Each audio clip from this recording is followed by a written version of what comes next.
प्रणाम ऋषिवर, आपका स्वागत है। पधारिए।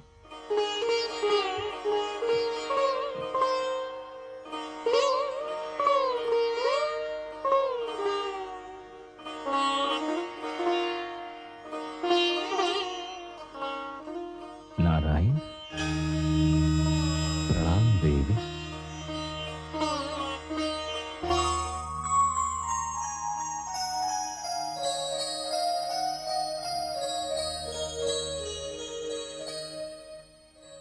अच्छा राजन, जैसी आपकी इच्छा ऋषिवर। चलिए। नारायण नारायण।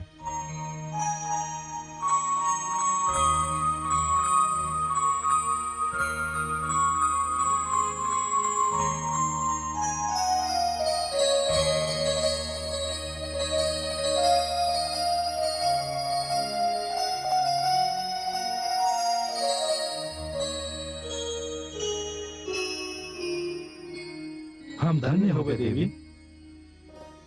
प्रणाम ऋषिवर। प्रणाम। अब आज्ञा दे राजन। जैसी आपकी इच्छा। प्रणाम। पर्वतराज, वैसे तो इन्हें देखने से अभी मन नहीं भरा, किंतु मुझे भी अब प्रस्थान तो करना ही पड़ेगा। ये कैसे हो सकता है देवर्षि? अतिथि अपनी इच्छा से आ तो सकता है, किंतु जा नहीं सकता।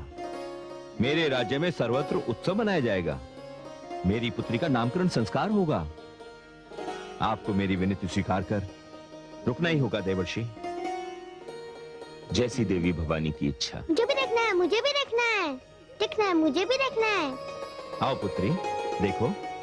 माताश्री, इसका नाम क्या रखा है? पुत्री, अभी इसका नाम नहीं रखा। देवर्षि नारद, ये मेरी बड़ी पुत्री गंगा है। हे गंगे, जब तक इसका नामकरण संस्कार नहीं हो जाता, तुम इसे पार्वती कह सकती हो।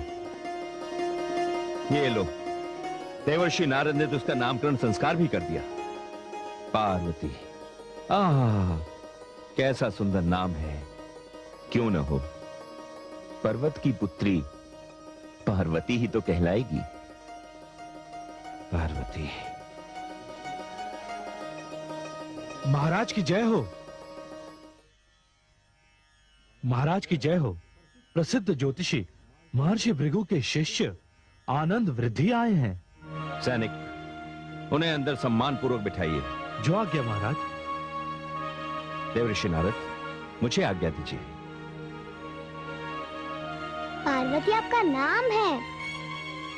पार्वती आपका नाम है।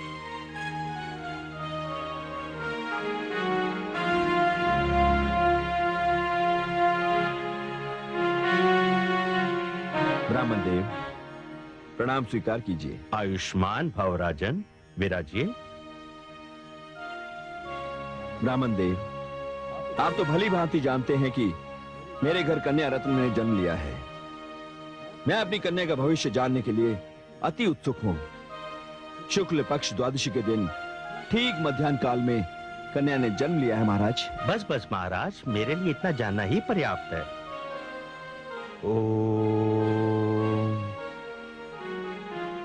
आहा, आहा महाराज, कन्या ने क्या शुभ घड़ी में जन्म लिया है। चंद्रमा की स्थिति। क्या बात है महाराज, आप चंद्रमा की बात करते करते अचानक चुप क्यों हो गए? नहीं नहीं महाराज, मैं चुप नहीं हुआ। मैं तो ये कहना चाह रहा था कि चंद्रमा सारे सौभाग्य के साथ आपके घर में आया है। कन्या के नक्षत्र प्रबल है, ग्रहों की स्थिति भी मंगलमय है। किंतु क्षमा करें महाराज, मुझे जन्म पत्रिका बनाने के लिए थोड़ा समय चाहिए। हे आनंद वृद्धि, आप जितना चाहे समय लीजिए, किंतु उसकी जन्म पत्रिका संपूर्ण होनी चाहिए। हाँ महाराज, जन्म पत्रिका के विषय में मैं आपसे क्या कहूँ। यूं समझिए कि आपके घर में साक्षात स्वयं भवानी ने जन्म लिया। सचमुच भूदेव? जी महाराज। महाराज, अब आज्ञा दीजिए, मैं 2 दिन के पश्चात जन्म पत्रिका लेकर स्वयं उपस्थित हो जाऊंगा। बहुत बहुत धन्यवाद ब्राह्मण देव। आयुष्मान भव। चलो शिष्य।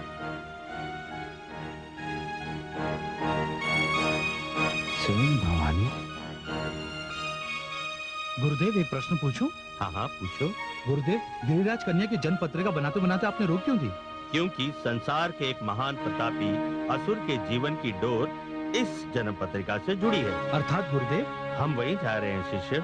गुरुदेव हम जा कहाँ रहे हैं? हम वहां जा रहे हैं शिष्य जहां तुम्हारे प्रश्न का उत्तर है। कश्यप और दीति के पुत्र असुर सम्राट देवराज इंद्र के भ्राता महाशक्तिशाली प्रतापी महाराज तारकासुर के पास।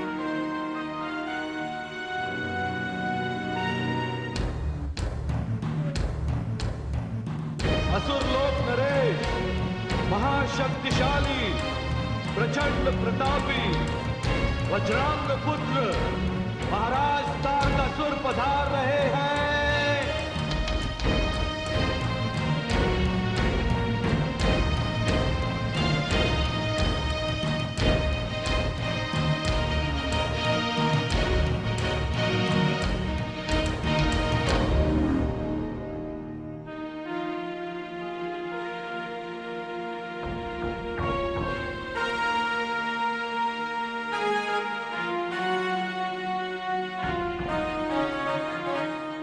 महाराज की जय हो।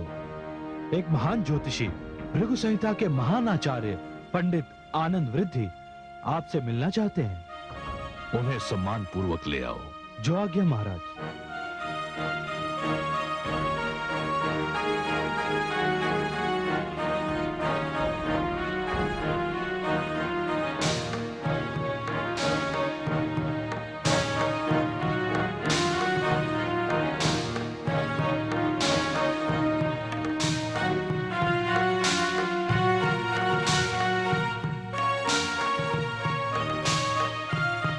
प्रणाम विप्रदेव। आयुष्मान भव। कहिए ब्राह्मण देव, नियम के अनुसार तो आपको असुरों के पास नहीं, देवताओं के पास जाना चाहिए। महाराज, मैं एक ज्योतिषी हूँ और नियम के अनुसार मुझे जहाँ आना चाहिए मैं वहीं आया हूँ। तो यहाँ आने का कोई विशेष कारण होगा? आपका कथन सत्य है महाराज। क्या कारण है? महाराज, कल मैं पर्वतराज हिमालय की नवजात कन्या की जन्म पत्रिका बना रहा था। मैंने जन्म कुंडली में स्पष्ट देखा कि पर्वतराज की ये कन्या आपका काल बनकर अवतरित हुई है। अर्थात महाराज, ये कन्या आपकी मृत्यु का कारण बन सकती है। आप ज्योतिषी हैं, इसलिए आपका सम्मान करते हैं हम। कदाचित आप महाराज तारकासुर के प्रताप से परिचित नहीं है। मैं जानता हूँ महामंत्री, भली भांति जानता हूँ। महाराज तारकासुर की महिमा के आगे मैं नतमस्तक हूँ। उनकी वीरता, उनकी नीतियों का मैं प्रशंसक हूँ। इसीलिए तो उन्हें काल से बचाने के लिए मैं यहाँ आया हूँ। ये मैं नहीं, मेरी ज्योतिष विद्या कह रही है। ज्योतिषाचार्य जी, मैं आपके इन वचनों पर तनिक भी विश्वास नहीं करता।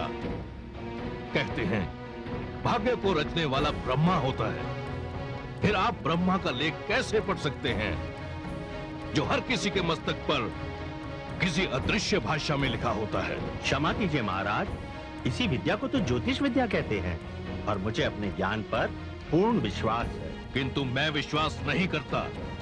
क्या आप मुझे कोई प्रमाण दे सकते हैं जिससे मैं आपकी इस बात पर विश्वास कर सकूं? अवश्य महाराज। पर इतना ध्यान रखना ब्राह्मण देव कि यदि आप मुझे विश्वास नहीं दिला सके तो इसका परिणाम मृत्युदंड भी हो सकता है। मुझे स्वीकार है महाराज। तो दीजिए प्रमाण।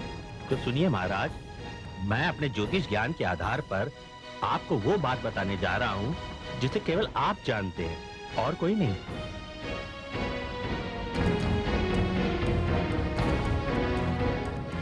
हम जानना चाहते हैं कि वो बात क्या है।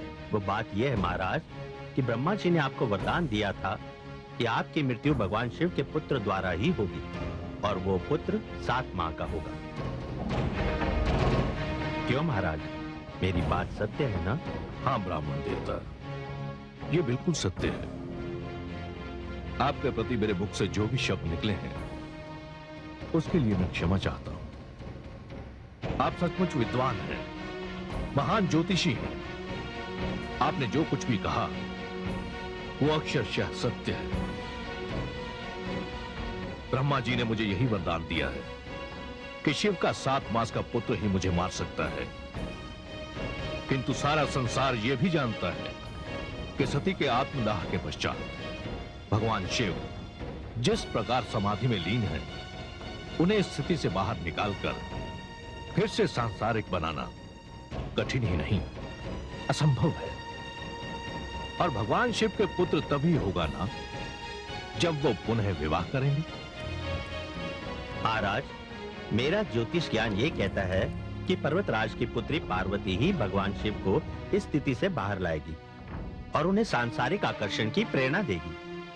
पर्वतराज की यही पुत्री भगवान शिव की अर्धांगिनी बनेगी और इन्हीं का ही पुत्र। बस बस ब्राह्मण देवता, आप क्या चाहते हैं कि मैं इतना महान वीर पराक्रमी सम्राट तारकासुर स्वयं जाकर उस नवजात नन्ही सी बालिका का अपने हाथों से वध कर दूं? महाराज, जब तक आपके लिए प्राण न्यौछावर करने वाला आपका यह सेवक उपस्थित है, तब तक आपको किसी प्रकार का कष्ट उठाने की कोई आवश्यकता नहीं है। आप मुझे आज्ञा दीजिए महाराज। वो नन्ही बालिका मुझे देखते ही भय से अपने प्राण त्याग देगी। मेरा नाम अंधक है, अंधक। मुझे देखते ही लोग अंधे हो जाते हैं। ठीक है अंधक, तुम जाओ और उस बालिका को समाप्त कर दो और आनंद वृद्धि की इस चिंता को सदैव के लिए समाप्त कर दो। जो आज्ञा महाराज।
कौन है तू? मैं दैत्य अंधक हूँ। क्या तेरा ही नाम पार्वती है? नहीं, मेरा नाम गंगा है। ये है मेरी बहन पार्वती। जा, चली जा यहाँ से तू। भाग जा यहाँ से। क्यों? क्यों मैं भाग जाऊँ? यदि मैं तेरे सामने इसका वध करूंगा तो तू डर जाएगी, इसलिए तू चली जा यहाँ से। नहीं, मैं अपनी बहन को छोड़कर नहीं जाऊंगी। कितना डरावना है, बच्चे को देख के डर जाएंगे। इसका अर्थ ये हुआ तू यहाँ से नहीं जाएगी? नहीं। अच्छा। अच्छा।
इधर आ।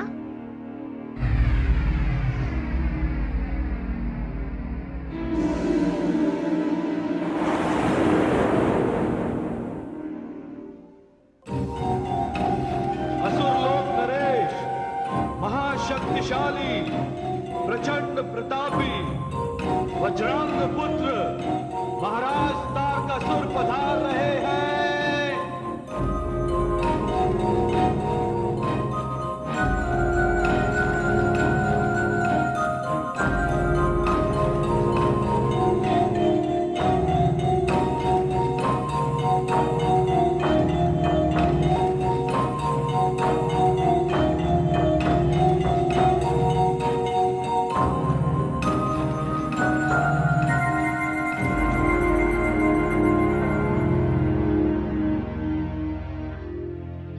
गंगा, पार्वती, गंगा मेरी पुत्री,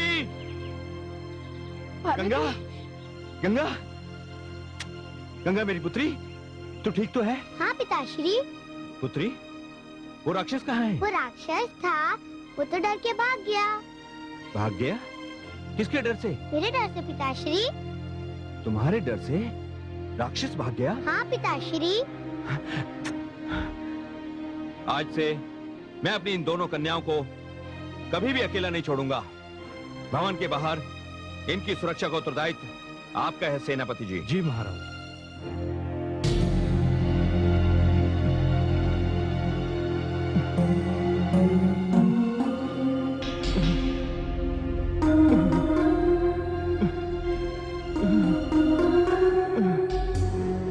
प्रणाम महाराज।